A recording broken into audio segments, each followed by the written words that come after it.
Hey everyone, it's week 5. Congratulations. You guys are cruising through this. You're doing such an amazing job, and I want to know, how is it going for you and your family?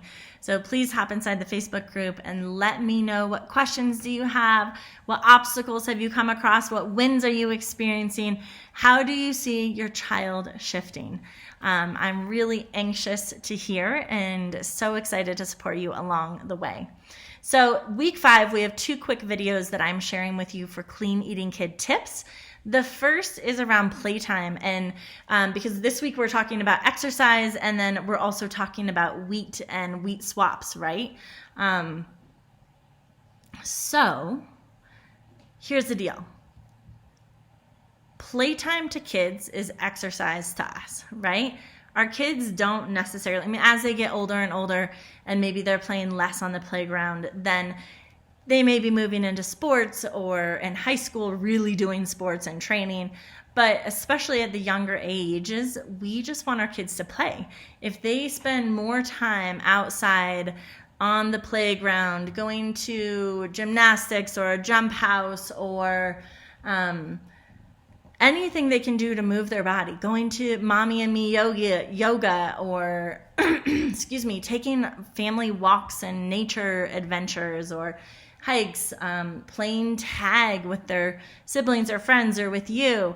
Anything that you can do to encourage your children to get off the screens, get off the TVs, off the phones, off the devices, get outside ideally, or if it's indoors, right, move their body.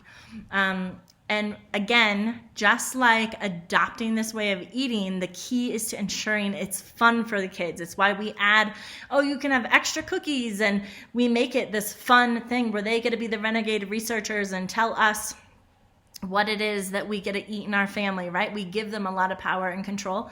We encourage the fun. We make games with the water chugging.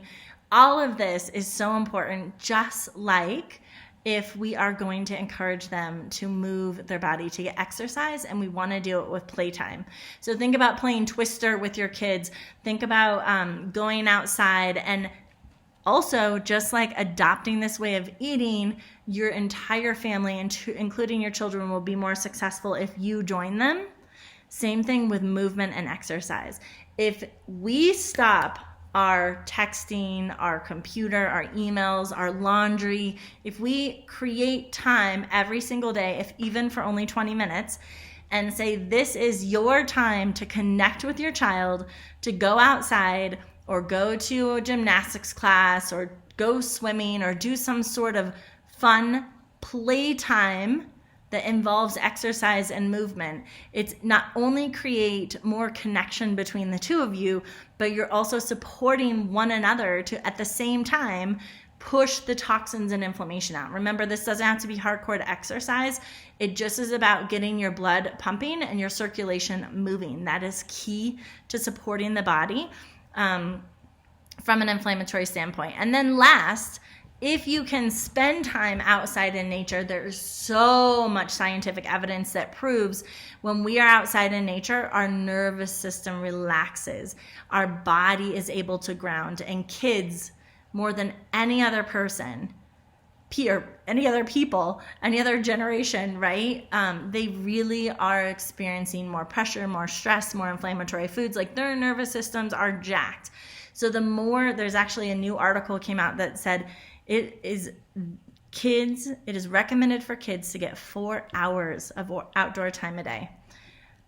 When I think about the average American, that's not happening. Recess in elementary school is like 20 minutes most of the time. Maybe they're getting 2 20-minute times. Are you bringing your kids early to school so they can play outside? Are you picking them a little bit up late so they can play outside? Do they have an after-school activity that involves being outside? Do you guys as a family, after school in the fall, spring, we'll lie blankets out and we'll read outside? What are you doing to be outside with your kids as much as possible so that their nervous system has a chance to relax? This is kind of a more advanced topic, but that puts our body into a parasympathetic response. That parasympathetic response is what allows the deep restoration and healing to take place. It's directly related with our nervous system. Being able to sigh, take a deep breath, and say, it's okay. So that is what I encourage you guys to do this week. I would love for you to post in the Facebook group, post pictures of you and your adorable kids. What are you guys doing outside? What are you doing to move your body? How are you spending that 20 minutes a day of connection time, movement, play, fun, which will be just amazing all around. Okay, we'll talk to you in just a minute. I'm going to give you some awesome wheat swaps. Talk soon.